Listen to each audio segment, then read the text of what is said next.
The first bot to spearhead the upcoming Mashin Hero Wataru collaboration as of the time of recording, it is MEW00 Saber Dragon, with a kit of Blow Away, Flame, Thunder, Biped Legs, and the leg ability of Charge Fight, which passively buffs the success and power of all equipped melee parts on the build.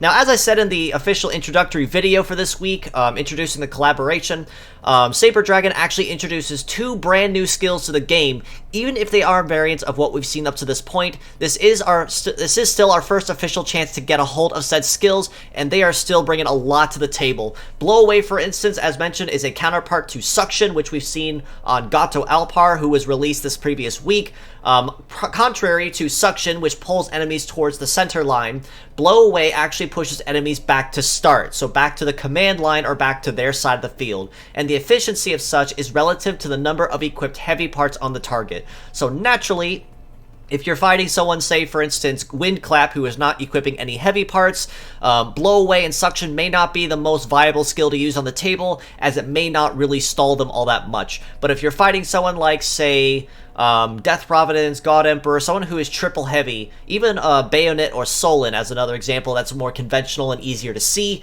it is going to absolutely push and pull them all over the place. So if you break the legs, for instance, and absolutely cripple any potential overall movement or speed they have, the moment they get close to the line, you use Blow Away and they have to start their heat phase all over again. And you can just absolutely bully them back and forth with that very easily between Saber Dragon's Blow Away, Gato Alpar's Suction. Now, of course, much like with Suction, it does take proper timing to use. Unlike Suction, where you need to be the last one to move in order to take advantage of it, Blow Away will require you to attack first and outrun your target. Because if your target attacks first, they then begin their cooldown. And if you use Blow Away, you're only pushing and assisting them in finishing their cooldown faster, which may end up shooting yourself in the foot if mistimed.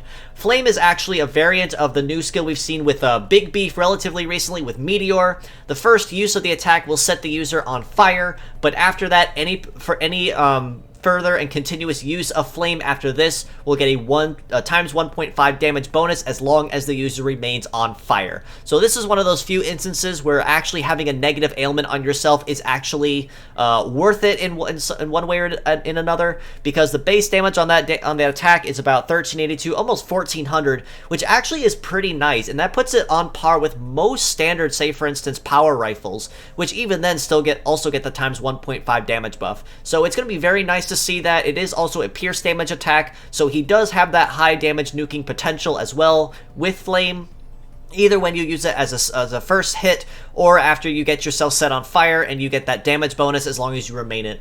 Thunder, we've seen it before. It's a standard paralyzed move.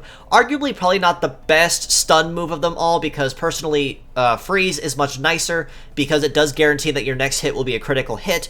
But despite that, I personally think that Saber Dragon does kind of make use of his particular and rather scattered ailment fighting kit relatively nicely, in my opinion.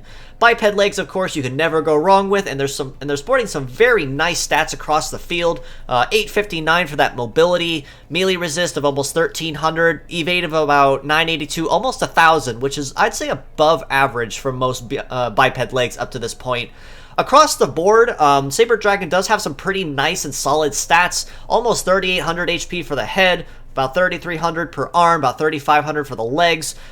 Pretty solid base power along the board too. Blow Away at almost 2,300 damage. Flame, as mentioned, at about almost 1,400. Thunder, of course, as well at almost a little over 1,200. Very high success among all three of his parts too, so he's not going to have any major issue with dodging enemies unless they have a much higher evade stat than he does success. But for that reason, and for the reasons stated above, he does perform pretty solidly. I'd say as a pure set score, I'd say I'd rate him easily about a 9 out of 10, maybe an 8 or an 8.5 on maybe a bad day where you're just not using him right. Even though he does have a rather scattered kit, he does make very good use of it. He has a move that can help stall particularly speedy foes or keep the slower ones from actually being able to take a turn. Flame, of course, it will be his main source of damage at the cost of him, setting himself on fire and getting that progressional loss of HP every few ticks of the Robattle clock.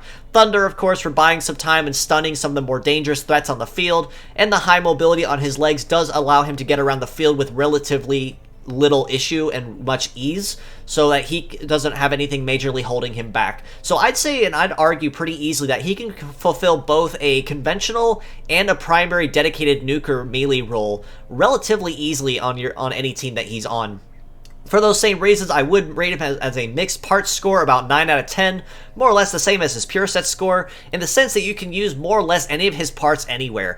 The one particular thing I do want to point out, however, is that with Flame, because it does have that condition where it sets you on fire, if you want to make the absolute most of it and greatly benefit from that in the most efficient way possible, it would be greatly recommended that you can pair it off with a leg ability, specifically Adversity, because that ability does grant you additional buffs for every debuff that's applied to you. So say in this case, for instance, the Digimon collaboration unit Grey Wars has Adversity on his legs. That, in addition to Flame, will actually allow his legs to operate a little faster and a little better, because it already implements a debuff without having to force the opponent to actually put one on you.